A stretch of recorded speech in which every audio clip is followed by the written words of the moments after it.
ప్రముఖ బాలీవుడ్ హీరోయిన్ వాణి కపూర్ తాజాగా ప్రమాదానికి గురైనట్టు వార్తలు వినిపిస్తున్నాయి. ఆదివారం ఉదయం జైపూర్లో ఒక సినిమా షూటింగ్లో ఆమె స్కూటీకి యాక్సిడెంట్ అయినట్టు సమాచారం.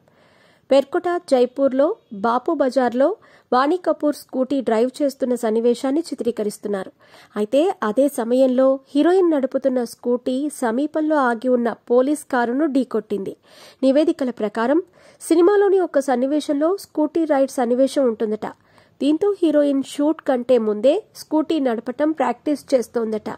అయితే అదే సమయంలోనే ఆమె నడుపుతున్న స్కూటీ అక్కడే ఉన్న పోలీసు వాహనాన్ని ఢీకొట్టిందని, దాంతో ప్రమాదం జరిగిన వెంటనే ఘటనా స్థలానికి చేరుకుని ఆమెను చిత్ర బృందం రక్షించారని, అయితే ఈ ప్రమాదంలో వాణికి ఎటువంటి గాయాలు కాలేదని చిత్ర బృందం వెల్లడించింది. ఇకపోతే ప్రస్తుతం వాణి కపూర్ నటిస్తున్న సినిమా ఆబిర్ గులాల్. మీ పెట్స్ కి గ్రూమింగ్ నుంచి బర్త్డే సెలబ్రేషన్స్ వరకు అన్నింటిలో మంచి ఆఫర్స్ ని మాయా టైల్స్ అండ్ ట్రయల్స్ వారు మీ ముందుకి తీసుకుని వచ్చారు. ఎక్కడో కాదు, మన బాజ్పల్లిలో. Phone number 8985555318. ఈ సినిమాలో పాకిస్తానీ నటుడు ఫవాద్ ఖాన్ కూడా కీలక పాత్ర పోషిస్తున్నారు. ఈ సినిమా షూటింగ్ కోసం ఫవాద్ కూడా త్వరలో జైపూర్ రానున్నట్టు సమాచారం. నవంబర్ 18వ తేదీన జైపూర్లోని శివ విలాస్ హోటల్లో సినిమాలోని కొన్ని సన్నివేశాలను చిత్రీకరించనున్నారట.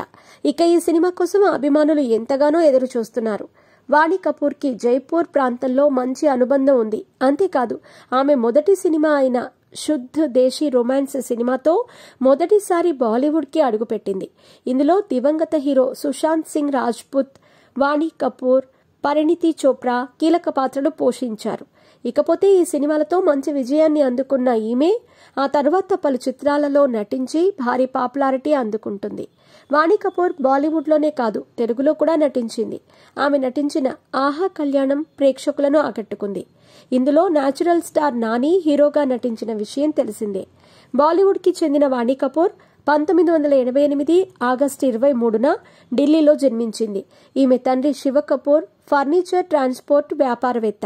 ఈమె తల్లి డింపీ కపూర్ టీచర్గా మారి ఆ తర్వాత మార్కెటింగ్ ఎగ్జిక్యూటివ్గా పనిచేసింది. టూరిజం స్టడీస్లో బ్యాచిలర్ డిగ్రీ పూర్తి చేసిన ఈమె తొలుత మోడల్గా పనిచేసి ఆ తర్వాత ఇండస్ట్రీలోకి ఎంట్రీ ఇచ్చింది. అలా తన తొలి రొమాంటిక్ కామెడీ చిత్రం రొమాన్స్తో ఇండస్ట్రీలోకి అడుగుపెట్టింది. ఈ సినిమాలో ఉత్తమ మహిళా అరంగేట్రానికి ఫిల్మ్ఫేర్ అవార్డు కూడా అందుకుంది. ఇక 2018లో వచ్చిన లాక్మే ఫ్యాషన్ వీక్లో కూడా మెరిసింది ఈ ముద్దుగుమ్మ.